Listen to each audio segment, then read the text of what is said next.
Oh, you got to be kidding me. You've got to be kidding me. I was just about to I have just hit the giddy up button, and I was just about to do a quick, it's 7:30 here in Wallup.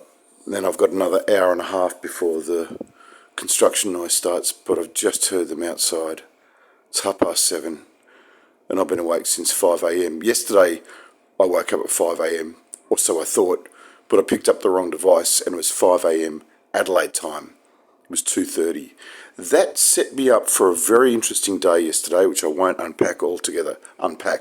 Speaking of which, when I checked in here fully a day and a half ago, 2 o'clock on Tuesday afternoon, my schema was to walk down here to a room that I know where I've got flat screen television, air conditioning if I want it, and I do at the moment need it because of the construction of this building, and of course because of what's going on outside. Little bar fridge, ensuite, electricity, lots of places to put things, and I thought I would take a deep breath and somehow get through the next set of 6 days that was starting on Tuesday. And as soon as I came down the main race and turned right, I found out something that they neglected to mention to me when I rang and asked about accommodation. And when I sent the confirmation through the booking.com, because I got a cheaper rate through booking.com, never mind that I could get a member price here, booking.com gets me an extra because I travel so much. I get what's called a genius discount, which is great for me dollars-wise. Unfortunately, if I'd have spoken with my lovely M full stop, who usually looks after me when I come here, she would have said on the phone, I won't use the accent, she would have said, "Oh yes, Bill, you are very welcome as always, and we love having you here because you are such trouble." But I am doing the accent. But let me tell you that there's construction. In fact, they're doing it right outside your front window.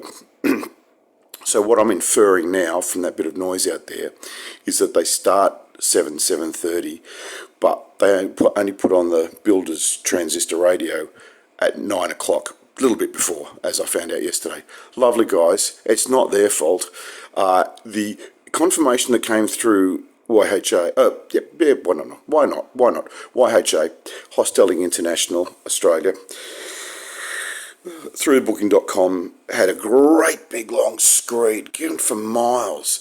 And when I finally yesterday morning, in the early hours of yesterday morning, opened it up, I scrolled to the bottom, and there, embedded in blocks and blocks and blocks of text, and anybody who knows me well knows that even though I can write from here till next week, and even though I can talk from here to wherever, I find it very hard to and I read books of 1,000 pages or whatever.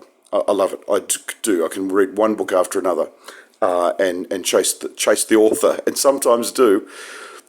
Big blocks of unbroken text confuse me. I can't process them, and that's why I put in page breaks. You might have seen lately that I haven't. I do great big blocks of text for two reasons. One is that the devices I'm using, if you hit enter, that means send, not move down to a next page. And the other one is just every now and again, not to be nasty, but when I'm really getting caned and kicked all over the park, just occasionally, dear friends and compatriots and frenemies, I will put up a mirror and reflect your own behaviour at you. I don't do it very often because it upsets people. When they get their own behaviour put back in their faces or up in their grills, my God, it upsets them. Think about it. I'm going to ask this question, which I have asked in the past, but it's going to sound nasty. But you know the old saying about do unto others as you would have done unto yourself. How would you like it if I treated you the way you treat me?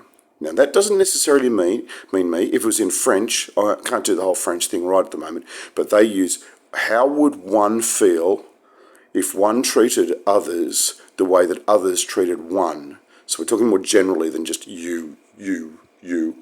Okay? All right, I'm going to wrap this up. What I came in here to say is, it is Thursday, the 17th of October. It's payday in a way for me.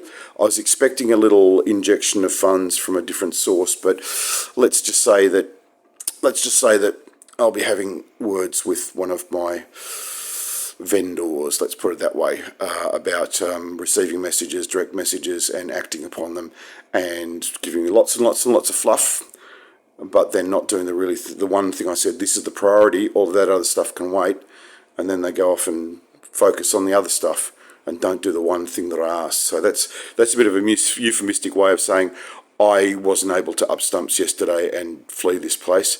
The construction will be starting soon. I'm not up in the grills of the construction people, the building people. They're lovely people, and they're doing the job that they were contracted to do. It's not for me to jump up and down and say, and they've been very apologetic. But I said, well, I just crack gags with them and do jokes and do pretend radio stuff, because they're doing a job, and they're doing a mighty job. It's a heritage building. They're licensed heritage construction people. And the guy's got a wonderful sense of humour, and I like to connect with him on that point, because I don't know him from more than an accent and a few jokes and the amazing work that he's doing. I could lift the flap there and show you what he's doing with the beautiful stonework over there, but I'm not going to, for a couple of reasons.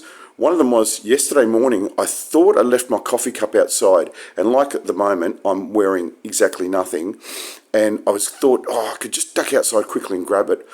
I thought, nah, look, I'm just going to pull on a pair of shorts just for, propriety's sake. Sure enough, the very second that I opened the door, people at number 34, I'm at number 36, the people at number 34, the woman popped out, and I was there with shorts on but no top, with my flabby Snow White. And I said, I'm terribly sorry. And she looked at me as if to say, Jesus, mate, you got your pants on. I can't see your penis. You're okay. But you could have if I hadn't made that decision, especially if the door had closed behind me. And I would have been stuck out there with my hands, well, a very, very large hands, and of course, all of my arm around my twig and berries and my bits and pieces, and member for the unemployed. And there would have been that happening. All right, too long, didn't listen. Oh, Jesus wept, 7 minutes. It's Bill Quinn from Wallyup. I am here until Monday. I'm taking the next 4 days off, Thursday, Friday, Saturday, Sunday. I'll be back on the air on Monday. I will still be continuing to post through the sources, but I really, really need to get out of my headspace here. So it's been fun, it's been lovely, and you know ways to contact me if you'd like to, through the contact page on Overheard Productions, noting that I have misplaced my main phone. I'll see you when I'm looking at you. Bye for now.